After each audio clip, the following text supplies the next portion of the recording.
j'étais pour une longue période aux États-Unis, à Los Angeles, en résidence, et je visitais le studio Columbia. Et il y a là cet endroit qui s'appelle The Six Points, Texas, hein, qui consiste en fait cet nexus de rues, ces 6 rues qui se rencontrent tous au même point de vue au milieu.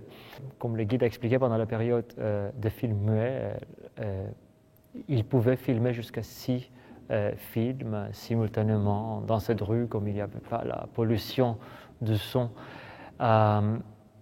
Et c'était cette information qui est revenue à ma tête quand je suis arrivé justement ici pour installer l'exposition. Le centre d'art m'a semblé comme un studio.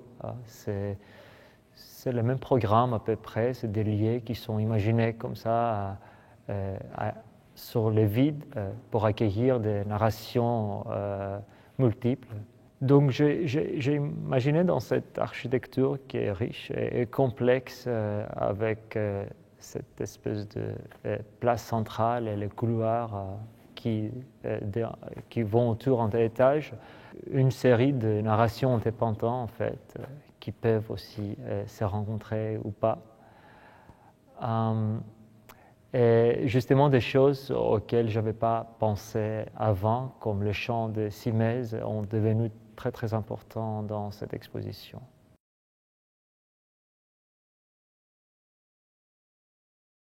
Dans cette exposition, Chrysodoulos Panayiotou traite de la question du temps qui passe.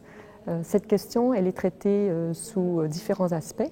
Un aspect plutôt matériel au premier étage, à travers un ensemble d'œuvres qui reprend à la fois l'authenticité de certains matériaux, comme le cuivre, qui est un matériau extrêmement important dans le travail de Chrysodoulos Panayiotou. Le temps qui passe aussi en creux, en mémoire, par l'empreinte. L'empreinte d'un sol qui a été foulé dans une exposition au musée d'Orsay, l'exposition Picasso Red and Blue, dont l'artiste a récupéré le tapis qui a été foulé par plus de 2800 visiteurs par jour durant toute la durée de cette exposition. Donc nous avons ici le vestige d'une exposition blockbuster du musée d'Orsay qui nous parle du temps qui passe et du caractère éphémère des choses. Sur ce tapis est installée une table en marbre issue d'une carrière qui s'appelle Dionysos en Grèce. Elle montre toute l'économie de marché derrière l'extraction du marbre dans les grandes carrières internationales. Elle montre aussi le travail qu'il y a derrière l'extraction du marbre, puisqu'on y voit les traces des ouvriers. Chrysodoulos a comme habitude de réaliser des œuvres à partir de ce matériau marbre en récupérant des plaques qui sont destinées à être jetées puisqu'elles ont un défaut. Celle-ci, par exemple, est fêlée. Vous y voyez une trace rose qui divise cette table en deux. Et donc, c'est une table presque rebut à laquelle il redonne une valeur en la mettant dans un espace d'exposition comme celui-ci. Nous parlions de la question de la valeur dans le travail de Chrysodoulos Panayiotou. Cette pièce-ci est une pièce assez symptomatique de cette question dans le travail de l'artiste. C'est une pièce qu'il appelle les Restoration Paintings.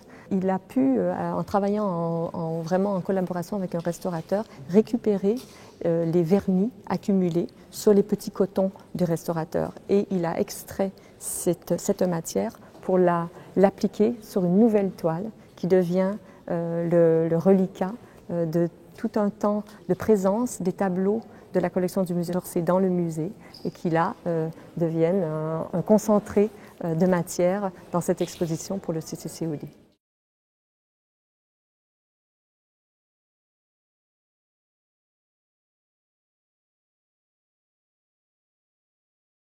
Cette série des obus a été réalisée au Centre international de recherche sur le verre et les arts plastiques lors d'une résidence de l'artiste qui a duré environ 2 ans.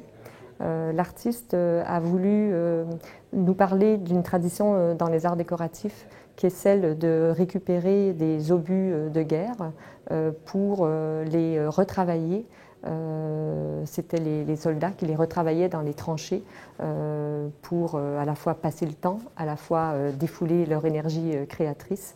Et ces obus étaient gravés et récupérés par la suite par des tas de familles qui les ont utilisés tout au cours du XXe siècle pour en faire des objets décoratifs, que ce soit des vases ou des bibelots.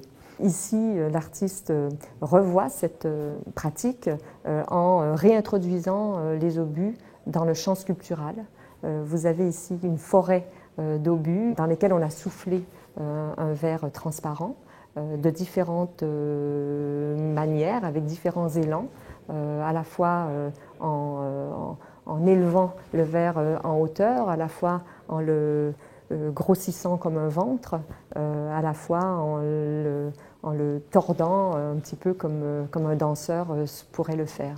Donc ce sont un ensemble de personnages qui sont vraiment dans le champ de la sculpture et qui parlent également d'une tradition qui est très active à Chypre, la tradition du décor avec les obus.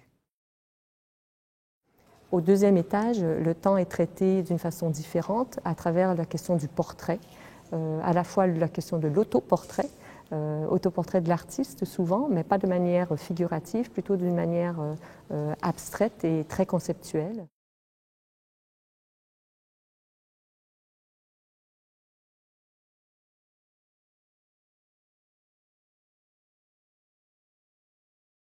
La relation avec l'extérieur était très importante pour moi dans cette installation, justement parce que si c'est très important dans le programme architectural, c'était inimaginable de bloquer l'extérieur, la lumière, mais aussi le vue sur la ville. Dans cette expo qui passe de l'aniconique à l'effacement presque de l'image, il y a une seule image dans l'expo qui est le portrait de Christopher Atkins.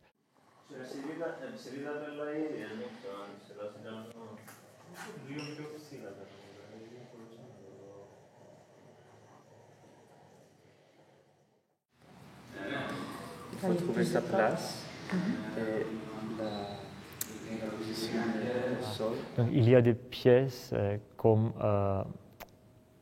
cette sculpture en argent à eau qui est placée justement de manière qu'elle propose elle-même deux expériences différentes. Si tu arrives d'un côté, elle est une sculpture, et de l'autre, elle paraît presque comme un dessin contre cette fenêtre. Il y a en fait seulement deux ponctuations qui sont en quelque sorte obligatoires dans cet itinéraire qui n'est pas inscrit comme un itinéraire. C'est vraiment une invitation à une circulation libre qui sont forcément les chaises que j'ai mises à l'entrée, cette pile de chaises provenant d'un cinéma en plein air populaire à Chypre. C'est le premier rang qui est empilé et le portrait de Christopher Atkins, l'acteur hollywoodien qui est en quelque sorte forcément à la fin de cette exposition. C'est là où tu comprends que tu as tout vu et que tu n'as qu'à regagner en fait les escaliers pour descendre.